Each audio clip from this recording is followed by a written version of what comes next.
thought I'd do a random messy blog today. I'm basically changing the turbo kit on this car over to a billet K06. As everyone knows, this car's a test car, and I use this to test turbos and setups that I want to use on other people's cars, so I don't use it on their car to test it. So gonna have to mess around with the boost hoses. So I'm gonna make up a few boost hoses and weld a few together. I've already done a boost check, and one of the hoses, the turbo smart actuator was leaking, so fixed that now. So we're gonna make some boost hoses up and give it a retest and check there's no more boost leaks. So this is what all the work's for. Putting a new turbo on the car. This one's going to be a test turbo. The engine on the car is designed to take 500 plus horsepower, so it's bulletproof for a turbo like this. Basically, we're just testing the smaller turbos against the bigger turbos. Obviously, these are small, a lot later in the rev range, but hold higher. And I'm all about the hybrid turbos. This one's got a billet compressor wheel with an 11 blade GTX style extended tips. It's around 65mm extruder, and you can see how nice that looks. And it's got an uprated thrust bearing, uprated journal bearings. The turbine blade's been massively modified. The nose has been made stubbier. The blades have been modified so that it decreases back pressure. We've had the compressor housing that's been machined. You can see how nice that's come out. So that's been bead blasted as well, so it looks factory. And it's obviously been machined because it has to fit over the larger compressor wheel.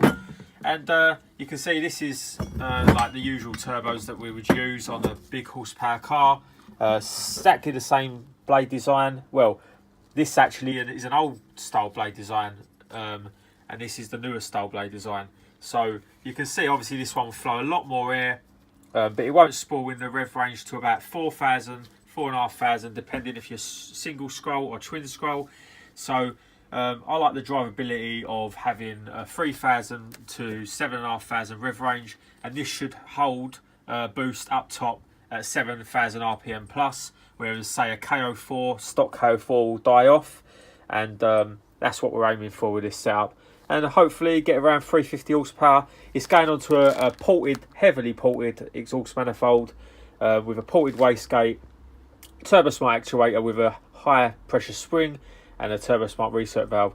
So it'd be interesting to see how this comes on, and I will show you the progress of how it does on the rollers, and how much power it makes. And so obviously the biggest advantage to having a aftermarket style turbo is that you can change its exhaust housings.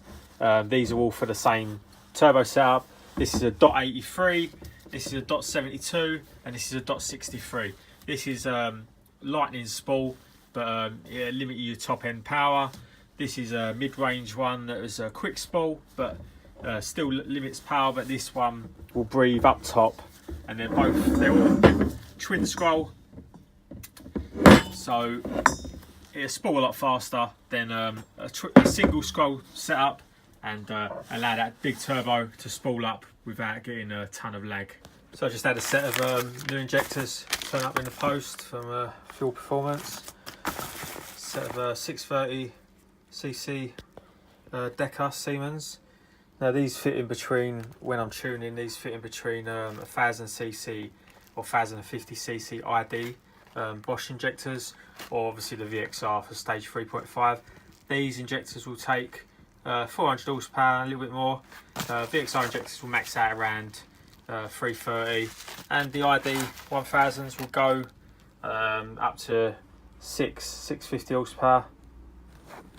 So you can see why I don't get much time to work on my own cars.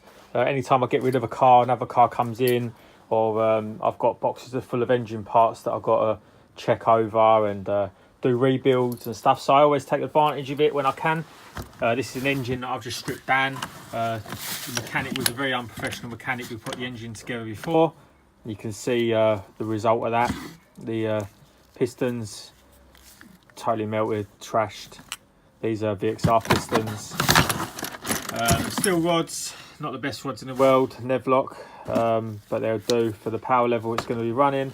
So yeah, I've just got to go through all the parts, make sure I can find what's good and what ain't.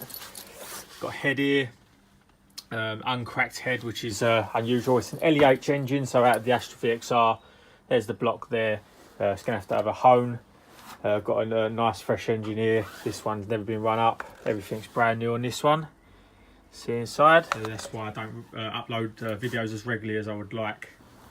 So I've got a load of 90 degrees and 45 degree bends. Basically the top pipe was a hard pipe and it won't fit this new setup. So I've got plenty of silicone joiners to choose from.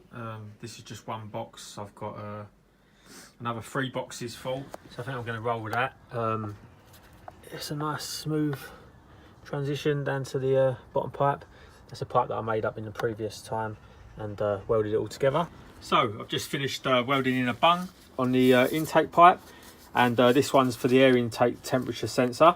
And a little tip for you as well, if you haven't got a bead roller, which I haven't, this is a stainless steel pipe, I've only got a bead roller for aluminium. What you can do is you can do a line of weld, grind it back down so there's a nice lip, and that'll stop any of the silicone hoses popping off. And that's what I do around all the edges, and it always works for me. So the boost pipe that it bends underneath the water pipe, what I've done is so I can hide it out of the way, I've included the map sensor boss into that as well. So I've just welded that in, got the threaded bit there, had to bolt that down.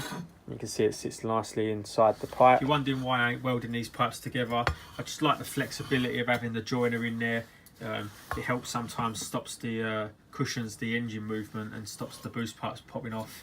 As anyone with these cars will know, it's always important to have tons of spare Jubilee clips, V-bands, all different sizes. There's just a couple of boxes I've got. Never used these are a pile of crap. They're genuine Michelors, but they're terrible. Only ever use the Jubilees or Murray clips, and they're the best to use. So I'm thinking I'm happy with the way that the boost pipes are routed now. You can see there's like 290 degrees with a longer section, and what I've done is I've tucked the map sensor under here, made my own boss up for that, and welded that in, and I think it looks pretty tidy. So that's one job done, lots more to go. Just going to check that we ain't got no boost leaks, going to boost pressurise the pipes and make sure none of them pop off. And then eventually I'm going to paint these satin black, and the same with these ones as well, so they look a lot better. So that's lucky I did do a boost check. There was a split in the nylon vacuum line, and the nipple on the inlet manifold, the O-ring had split, and I would never have seen that without doing a boost check, and I was wondering where it was coming from. And what I normally do is I put some fairy liquid on a cloth or spray it onto the inlet, and it will start bubbling if you've got any sort of leak. So that's handy to find that. So there you go, cars all back together, bolted back together, all the boost hoses are back on. Gonna get round to putting a new fire extinguisher in. My one's gone out of date now, so got a brand new one now.